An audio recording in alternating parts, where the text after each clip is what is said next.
Hello everyone, I'm Brian. Today I'm reacting to Buddhism versus Advaita Vedanta. What's the difference? So I'm still relatively new to Buddhism. Advaita Vedanta I know a little bit about. So far Advaita Vedanta means non-duality, I do believe. And it means everything's Brahman. Just put it that way. And Buddhism,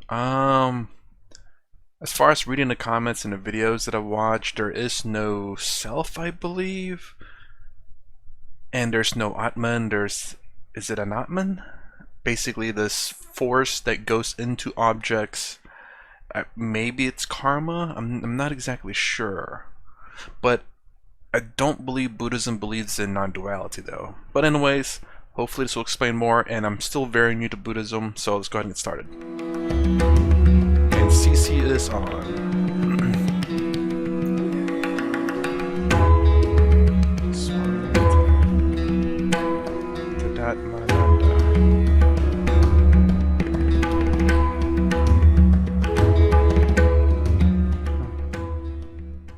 I've received many requests to discuss the differences between Buddhism and Advaita Vedanta. Buddhism. So actually this is the guy that I watch, I believe, with the buckets he was explaining. I can't remember if he's a Buddhist or is he Advaita Vedanta. This would help me understand the bucket video that he did. So anyways, let's started. But it says Swami, so I don't know if Buddhists are Swamis or if that's just a general term meaning just teacher in general. So a Buddhist could be a Swami and a Advaita Vedanta could be a Swami. I don't know if that's actually a philosophy. I mean, it is a philosophy. I don't know if that's like a school way of life. That's what it's called, I guess. It is. So far, I've been reluctant to take up this topic because I don't want to make any negative comments about teachings that others find helpful. I'd rather encourage them to fully embrace any authentic spiritual path they feel drawn to follow. Buddhism and Advaita Vedanta are both powerful ancient traditions, full of important insights and guidance. But I've been immersed in Advaita Vedanta for 4 decades now, and that has certainly shaped my personal perspective. As a result, my comments on this topic probably won't be helpful at all for those drawn to the path of Buddhism. Yet, for those drawn to Advaita Vedanta, this topic can be extremely helpful. We can learn so much through comparison and contrast. For example, I understood American culture clearly and distinctly only after living in India for a while, because I knew no other culture at that time. Wait, what? Hold on. I'm sorry. Wait. For example, I understood American culture clearly and distinctly only after living in India? Wait, only what? after living in India for a while. Whoa, no, what? It's like me saying, oh, I understand Indian culture very well and I've never lived there. No. You have to live in a place and then you can have a contrast to it. So you can say like, I lived in American culture and I know American culture. And then you can say, I lived in America and I lived in India and I understand the contrast of each culture. But you can't say you understand American culture by living in India. It's like me saying I understand Indian culture by living in America. Sure, you can have some knowledge based on videos and topics, but it's best, of course, to say, well, I know some things about Indian culture instead of saying I understand it. You can understand some things without actually being in it. Even if you live in India or America, you still don't know the culture because there's in different parts, I'm sure in India, but I can say in America, like southeast, southwest, west, east, north, and middle of the country, different cultures. Even if you lived in America, you still don't know the entirety of the culture. You have a general idea of the culture. Because generally big countries will have a lot of culture, a lot of vast culture because of the separation in space. Smaller countries, not so much, not too diverse, but they will still have some diversity. Because I knew no other culture at that time. In the same way, the teachings of Advaita Vedanta can be understood much more clearly and distinctly by comparing them with Buddhism. Okay, that makes sense. You compare and What contrast, Buddha yes. taught is similar in many ways to the teachings of the rishis, the ancient sages who composed the earliest Hindu scriptures. That's hardly surprising, since Buddha himself was raised in a Hindu family and learned from Hindu teachers. But as the story goes, after years of intense spiritual practice, he failed to gain enlightenment. Then one day, he sat at the foot of a tree, resolved to meditate there until he became enlightened. Later, Buddha taught his disciples the profound insights he gained in meditation, and those teachings evolved into the tradition we now call Buddhism. The relationship between Hinduism and Buddhism is a bit complicated. Many Hindus look upon Buddha as a religious reformer, a free thinker who rejected Hinduism's excessive ritualism of that time and reinvigorated it with new teachings. Some Hindu scriptures even accept Buddha as an avatara, as the ninth incarnation of Lord Vishnu. On the other hand, scholars reject the view of Buddha as a Hindu reformer. Why? The great Christian reformer, Martin Luther, fully accepted the authority of the Bible. But Buddha completely rejected the authority of all Hindu scriptures. For this reason, Buddha is generally considered to be the founder of a new religion, rooted in Hinduism, but distinct from it. Before going any further, for both these religions, we have to distinguish the beliefs they impart from the spiritual teachings they also contain. Like all religions, Hinduism and Buddhism impart various beliefs. Beliefs about reincarnation, about heaven and hell, about how the universe was created, and so on. But both religions also contain profound spiritual teachings, teachings that convey not matters of belief, but a special kind of knowledge or wisdom that can help free you from all worldly suffering. In the Hindu tradition, those teachings are found in the Upanishads, the scriptures on which Advaita Vedanta is based. In the Buddhist tradition, those teachings are found in the sutras, texts that contain the discourses of Buddha and his disciples, and also in later texts based on those sutras. The foundation of Buddha's teachings is his Four Noble Truths. This is something that I learned in my world religions class back in the college days. The Four Noble Truths. And also, Buddha was the first, well, it's just world religion, so it was the first Eastern religion, I guess. I don't know if I want to call it religion. I prefer to call it ways of life, because while most, like, I don't know, I believe because Buddhism doesn't, I believe, according to my world religion teacher, Buddha didn't believe in a deity or gods. And that's the reason why I hesitate to call it a religion. That's why I call it more of a way of life. And it is the teaching, is the few teaching that my teacher said that really stuck with me about Buddhism was that life is suffering. And Buddhism is a way out of that suffering. And the thing that stuck was the example of childbirth. She gave that example, and I never thought of childbirth as pain, even though, you know, there is pain to it. Generally, it's happiness. And then when I thought about it a little bit more, it's like, well, you know, you're right. I mean, when we see women giving birth, it's like, yeah, it's painful, but you think of the happiness of it, not the suffering portion of that. You don't think of the woman screaming. You generally think of the aftermath of that. That's weird to say aftermath, but it's true. The after effects of childbirth is generally happiness, joyfulness, and all that.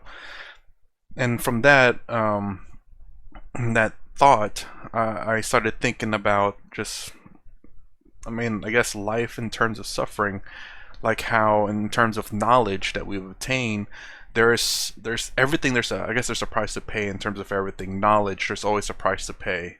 Now, I'm not saying like you have to necessarily suffer, but there's still a price to pay. It's not free. When you observe something, say for example, you watch someone walking and they stub their toe. That person paid a price for that knowledge that there's something there and the toe hit it, and you observed it by watching someone pay for that price.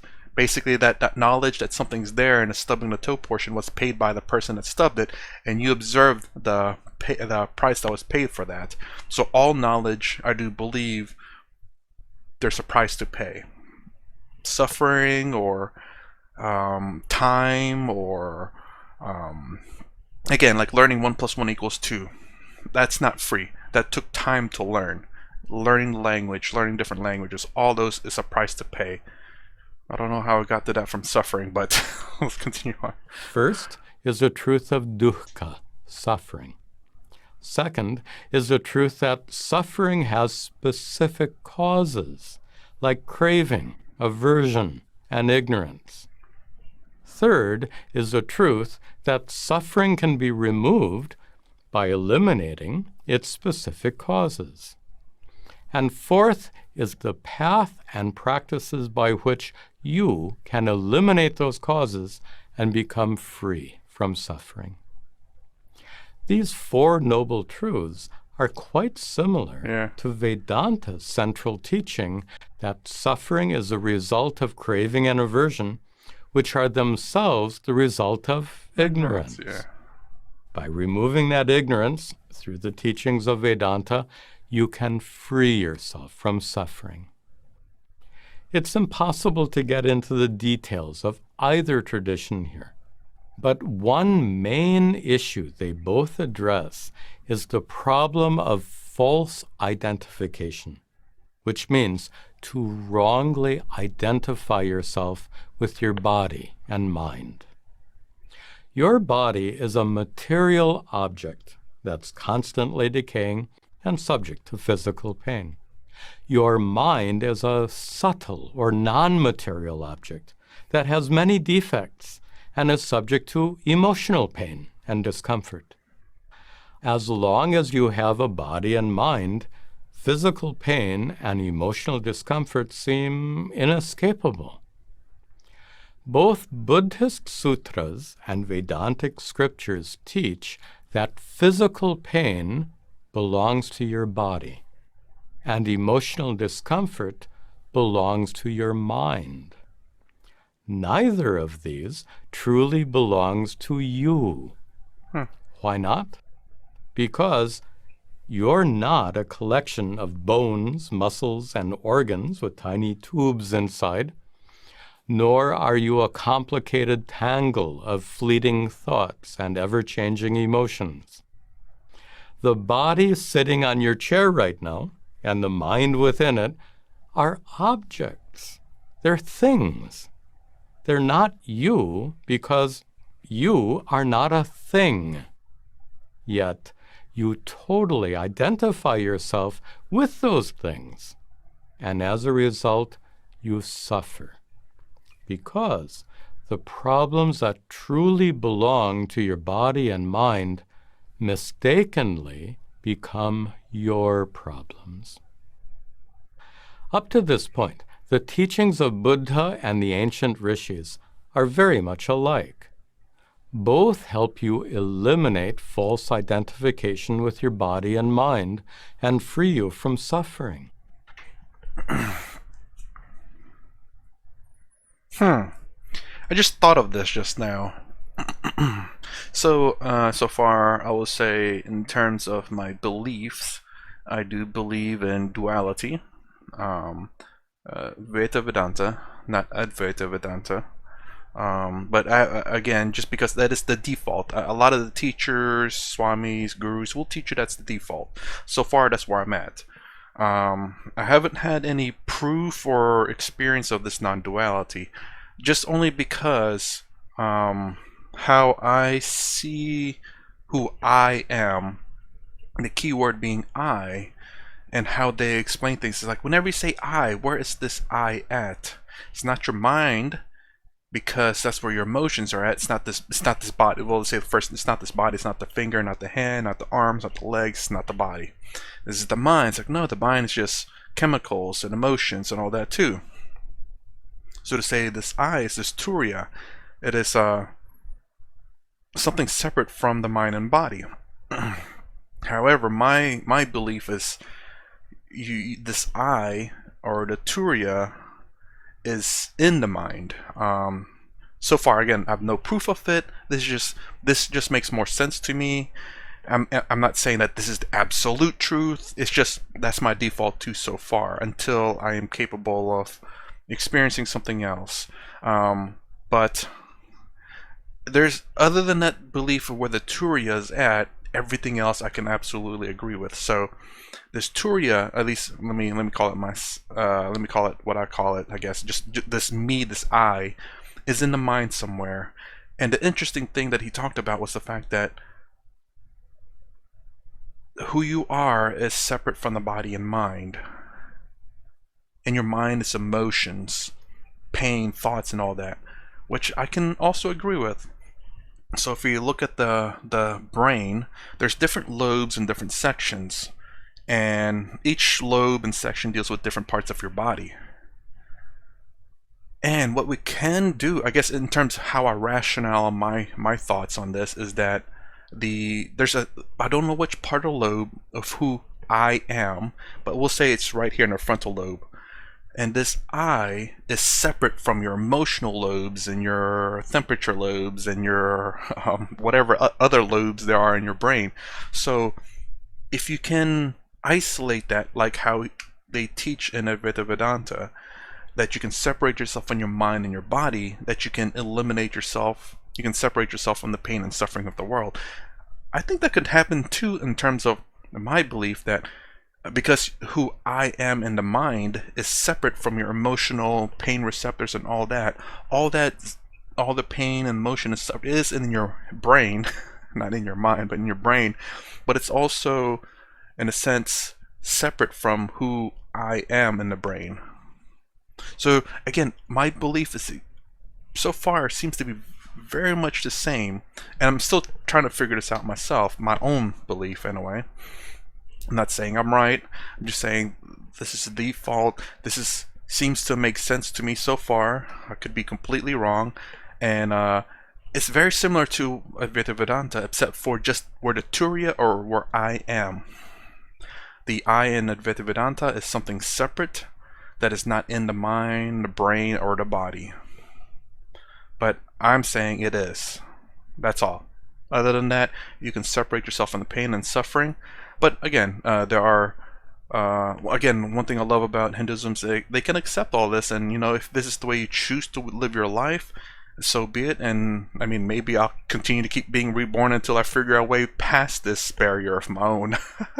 Again, I'm not gonna choose something just because it's convenient. Absolutely not. I want to rationalize it, and that's another thing. A lot of people say, "Why do you try to make logical? Like, why do you try to logicify everything or make things logical? Why don't you just accept it?" It's like, no, I can't. I hope no one ever accepts anything just because. I hope people can rationalize or find justification in their beliefs instead of just believing. So find proof, make sure it is something that you want to believe, and then continue to learn about it. Don't just accept it. Even if you accept it, continue to question it. Make sure you reinforce your beliefs in it. This is the reason why I cannot just accept things, and reason why I continue to watch, because as I continue to watch, I continue to understand more and more about it, including my own beliefs. By questioning what's been told to me, I learn more about the Advaita Vedanta or Buddhism, and including my own. But going forward, their paths begin to diverge. Buddha taught that an individual person is nothing more than an aggregate of 5 factors: body, sensations, emotions, thoughts, and consciousness. Buddha did not accept the existence of a conscious being or an inner self that's independent from the aggregate of 5 parts. He taught his distinctive doctrine of no self, called anatta in his Pali language, or anatma in Sanskrit. Anatma. Vedanta, on the other hand, accepts the existence of Atma, the true inner self. Whoa, so, going into Advaita Vedanta, I wanted to feel more in line with Buddhism. Again, maybe my bias because of the first learning about it, and another reason, which I will say later on, not in this video, but just maybe later on, maybe this video, maybe another video. But I'm feeling more distant from Buddhism and more closely to Advaita Vedanta so far. But again, only watched like 4 videos in Buddhism, and so there's honestly not much to go on based on that. There's a lot of things in Buddhism and Advaita Vedanta that are very similar that I believe in anyway, so now it's just the separation part where I'm trying to figure out. Atma is the consciousness or awareness that's your essential nature. The consciousness by which you're aware of the world around you and by which you observe thoughts and emotions as they arise in your mind. When you fail to recognize your true nature as Atma, you falsely identify yourself with your body and mind and become subject to suffering. That's why Advaita Vedanta emphasizes the importance of self-knowledge, Atma Vidya. Another big difference between Buddhism and Vedanta is how they conceive the ultimate goal of spiritual life. Buddhism calls this goal nirvana, and Vedanta calls it moksha. Nirvana literally means extinguished, like a candle flame that's been blown out. Nirvana is the extinguishing or cessation of suffering that takes place when craving, aversion, and ignorance are removed by following Buddha's teachings. Later Buddhist teachers explain nirvana as extinguishing the false sense of being an individual person. For them, nirvana is the complete cessation of selfness, a state of no self. Which just seems very similar to Brahman or Atman or Atma. Vedantic scriptures sometimes use the word nirvana, but more commonly, moksha is used. Moksha means liberation or freedom.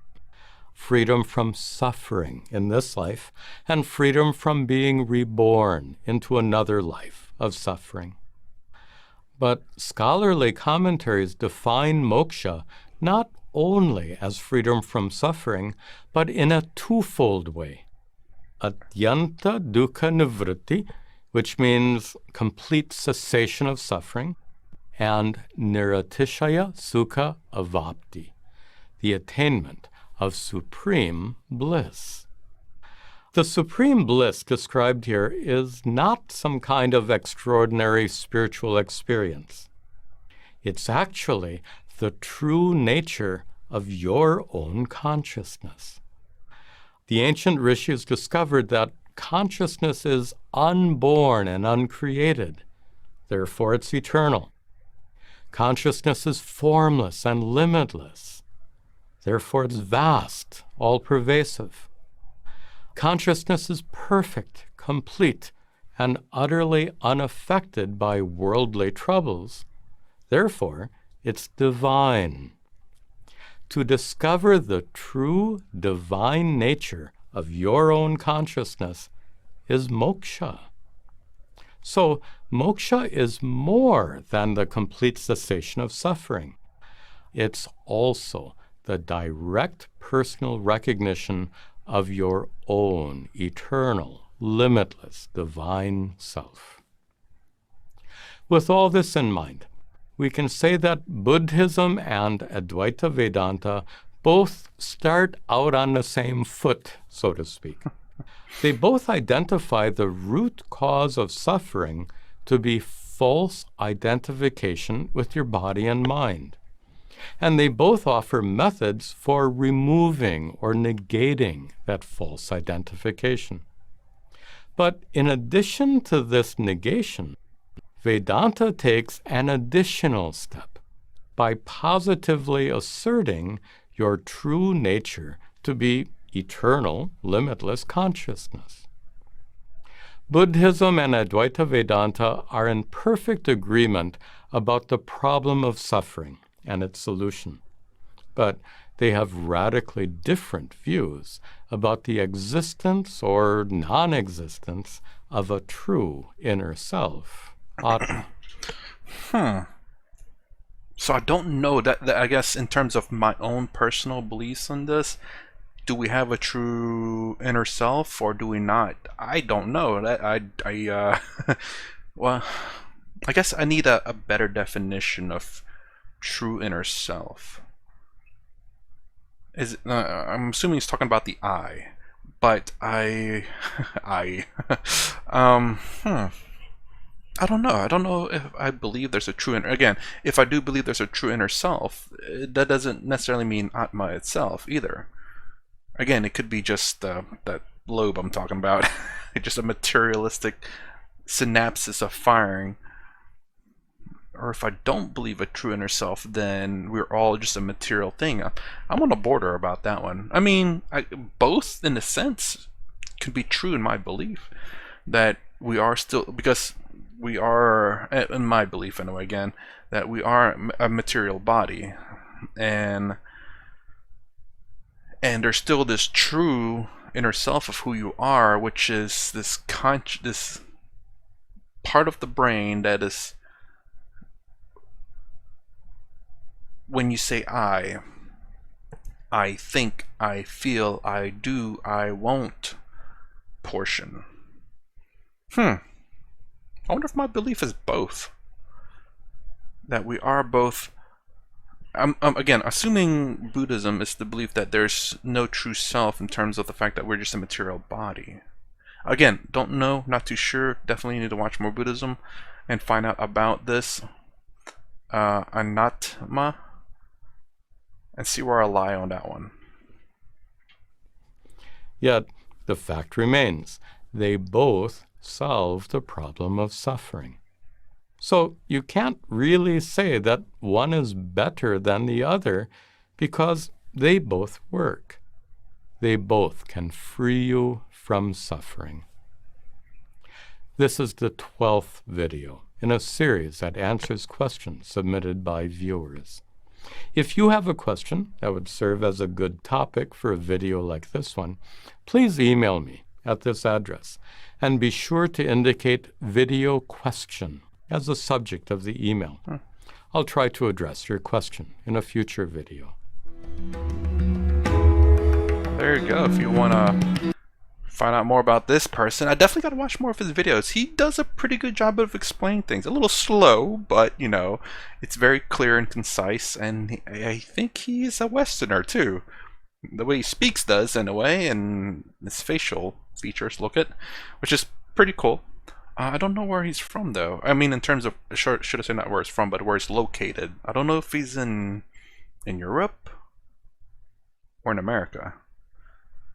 I probably should go to that website and check it out, where he's actually at. So anyways, okay, Buddhism and Advaita Vedanta. So yeah, it's kind of weird. He rejects all of Hinduism, but yet the roots of his belief or way of life is very similar. It's kind of...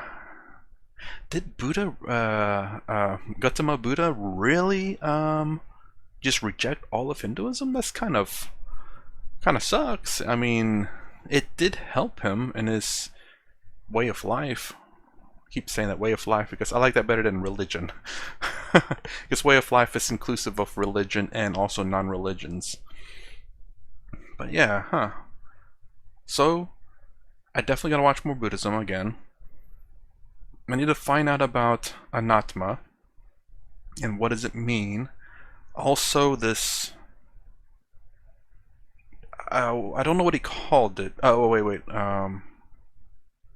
Is it Nirvana or this 5 things that leaves your body once you die? And assuming that's the thing that another Buddhist talked about, whereas these things they come out of your body. They once they're in your body, they stay with you until you die, and I think it leaves your body until it goes to the next object or person. I'm not sure. Again, very few videos in Buddhism. I do need to hit up more on Buddhism, but I don't want to do too much in terms of Buddhism and Advaita Vedanta because I don't want to confuse the two. So I try to do a little bit of Buddhism and more Advaita Vedanta until I understand that. Let me know if I'm talking too fast because I know I talk quite quickly just because I'm not trying to make the video last too long and trying to get my point across in a short amount of time.